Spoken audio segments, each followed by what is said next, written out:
Hello everyone, this is Bilal from English with AB, and in this video I'm going to talk about bar chart which comes in IELTS writing task 1.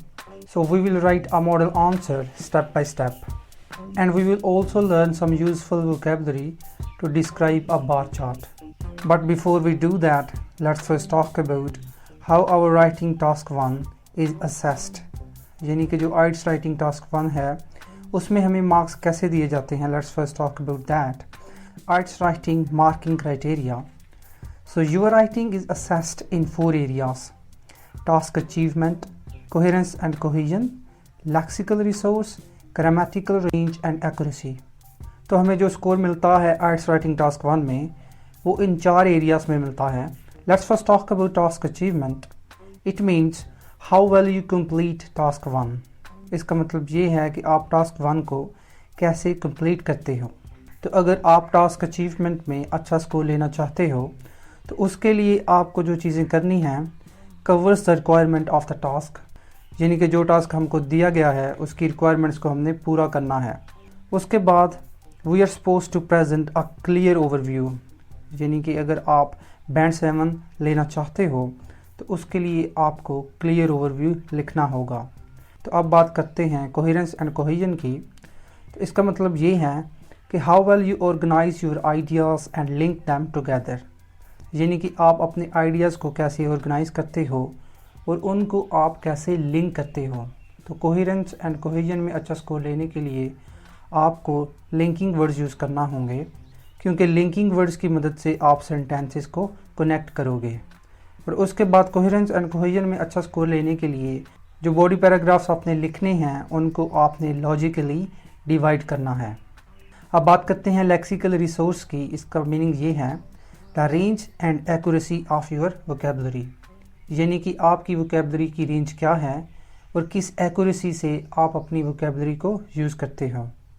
और जो fourth area है वो है grammatical range and accuracy. अब इसका meaning ये है the variety of structures you use and how many errors you make. तो यहाँ पे आपकी ग्रामर चेक हो रही है, यानी कि आप कौन से स्ट्रक्चर्स यूज़ कर रहे हो ग्रामर के अपनी राइटिंग में, और आपकी एक्यूरेसी क्या है. तो आपको हर एरिया में बैंड्स मिलते हैं और उसके बाद उसकी एवरेज निकाली जाती है. सो लेट्स सपोज अगर आपको टास्क अचीवमेंट में मिलते हैं 6.5 बैंड्स, कोहेरेंस एंड कोहेजन में 6, लेक्सिकल रिसोर्स में 7.5, ग्रामेटिकल रेंज एंड एक्यूरेसी में 6.5. अब इन बैंड्स को प्लस किया जाएगा और उसकी एवरेज निकाली जाएगी. तो एवरेज निकालने के लिए इसको 4 पे डिवाइड किया जाएगा. तो इस तरह आपका जो बैंड स्कोर होगा ओवरऑल वो होगा 6.5. तो अगर आप अच्छे बैंड्स लेना चाहते हैं तो आपको इन चारों एरियाज़ पे काम करना होगा. अब बात करते हैं कि how many paragraphs should be there, यानी कि हमको कितने पैराग्राफ्स लिखने चाहिए. So you should write 4 paragraphs. जो पहला पैराग्राफ होगा वो होगा इंट्रोडक्शन का. तो इंट्रोडक्शन में आपको जो स्टेटमेंट दी गई होती है उसको पैराफ्रेज करना होता है. जो दूसरा पैराग्राफ है वो है ओवरव्यू का. तो ओवरव्यू में आप जनरल ट्रेंड के बारे में बात कर सकते हो, या कोई अगर कोई यूनिक चेंज है तो उसके बारे में बात कर सकते हो. तो अगर आप बैंड 7 की डिस्क्रिप्शन को पढ़ें तो उसमें लिखा है presents a clear overview of main trends, differences और स्टेजेस, यानी कि अगर आप बैंड 7 लेना चाहते हो तो आपको क्लियर ओवरव्यू लिखना होगा.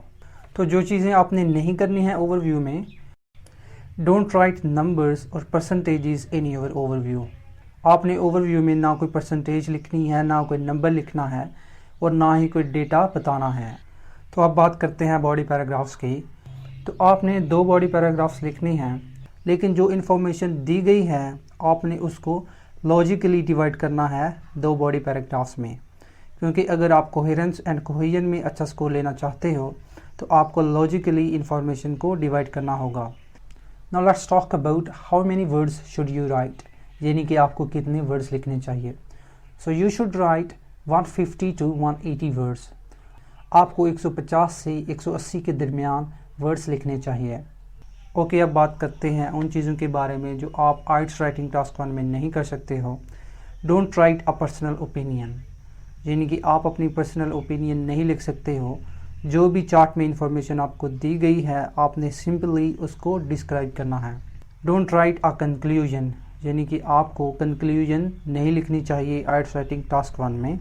जो कंक्लूजन है वो हम आइट्स राइटिंग टास्क 2 में यानी कि ऐसे में लिखते हैं।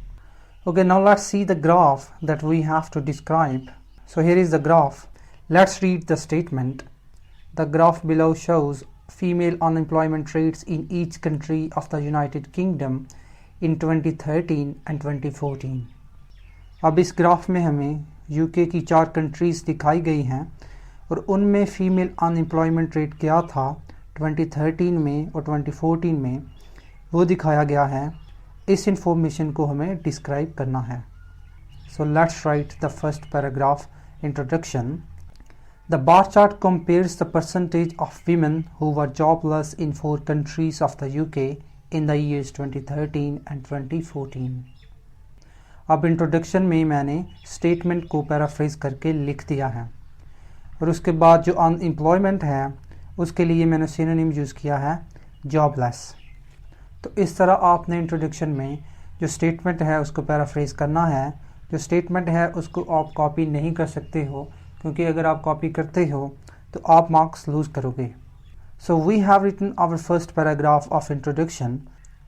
After writing an introduction you should spend 3 to 5 minutes to make a plan.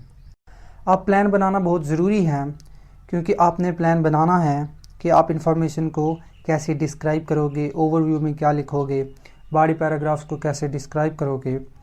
तो इसके लिए आपको 5 मिनट स्पेंड करने चाहिए ग्राफ को देखने के लिए और प्लान बनाने के लिए कि आप क्या लिखने वाले हो। Now let's see the graph closely. तो अब देखते हैं कि हम अपने ओवरव्यू में क्या लिख सकते हैं। उसके लिए हमें ग्राफ को गौर से देखना पड़ेगा। तो अगर हम इंग्लैंड का अनएम्प्लॉयमेंट रेट देखें 2013 में तो वो था 6.8, जो कि सबसे ज़्यादा था। तो इसके बारे में हम ओवरव्यू में बात कर सकते हैं। उसके बाद हम देखते हैं कि 2014 में किस कंट्री का अनएम्प्लॉयमेंट रेट सबसे ज़्यादा था। तो वो था स्कॉटलैंड का, जो कि था 6.7% 2014 में। तो इसके बारे में भी हम बात कर सकते हैं ओवरव्यू में। और उसके बाद अगर आप देखें तो जो अनएम्प्लॉयमेंट रेट है वो डिक्रीज़ हो रहा है तमाम कंट्रीज़ में सिवाय स्कॉटलैंड के, यानी कि जो स्कॉटलैंड की परसेंटेज है अनएम्प्लॉयमेंट की वो बढ़ रही है और बाकी तमाम कंट्रीज़ में जो परसेंटेज है वो डिक्रीज़ हो रही है। अब ये एक यूनिक चेंज है, तो इसके बारे में भी हम बात कर सकते हैं ओवरव्यू में। तो इन 3 चीज़ों के बारे में हम अपने ओवरव्यू में बात करते हैं। Overall England had the highest unemployment rate in 2013, while in 2014 Scotland had the most number of females who were out of jobs. The unemployment rate decreased in all countries in 2014 except in Scotland. अब हमने तीनों चीज़ों के बारे में बात कर दी है अपने ओवरव्यू में। तो यहाँ पे मैंने एक लिंकिंग वर्ड यूज़ किया है while, और इस लिंकिंग वर्ड की मदद से हम स्कॉटलैंड और इंग्लैंड को कंपेयर कर रहे हैं। यानी कि इंग्लैंड का जो रेट था वो सबसे ज़्यादा था 2013 में, लेकिन 2014 में स्कॉटलैंड का रेट सबसे ज़्यादा था। तो यहाँ पे हम इस लिंकिंग वर्ड की मदद से कंपेयर कर रहे हैं। उसके बाद अनएम्प्लॉयमेंट की जगह मैंने एक फ्रेज़ यूज़ किया है out of jobs. Now we have written our 2 paragraphs, introduction and overview. अब हमने 2 बॉडी पैराग्राफ्स लिखने हैं। अब इस इंफॉर्मेशन को हम कैसे डिवाइड करेंगे 2 बॉडी पैराग्राफ्स में, उसके बारे में बात करते हैं। तो इसको हम कैसे लॉजिकली डिवाइड कर सकते हैं 2 बॉडी पैराग्राफ्स में। तो यहाँ पे अगर आप देखें कि इंग्लैंड और स्कॉटलैंड में जो अनएम्प्लॉयमेंट रेट था वो लगभग सेम था, यानी कि 6 से 7 के दरमियान था। और उसके बाद वेल्स और नॉर्दर्न आयरलैंड में जो रेट था वो ऑलमोस्ट सिमिलर था।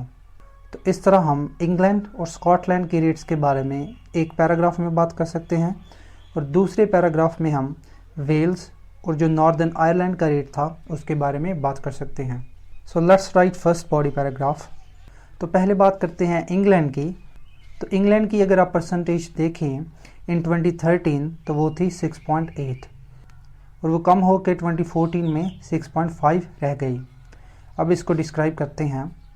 In England, the unemployment rate among women was 6.8, decreasing minimally to 6.5 in 2014.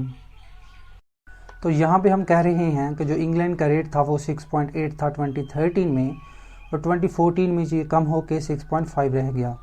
तो जो डिक्रीज़ आ रही है 6.8 से 6.5 की, ये एक छोटी डिक्रीज़ है, तो इसलिए मैंने जो एडवर्ब यूज़ किया है वो है मिनिमली। अब बात करते हैं स्कॉटलैंड के रेट्स के बारे में। जो स्कॉटलैंड की परसेंटेज थी 2013 में वो थी 6.1, और ये बढ़ के 2014 में हो गई 6.7। In comparison, Scotland was the only country that saw a rise in unemployment rates.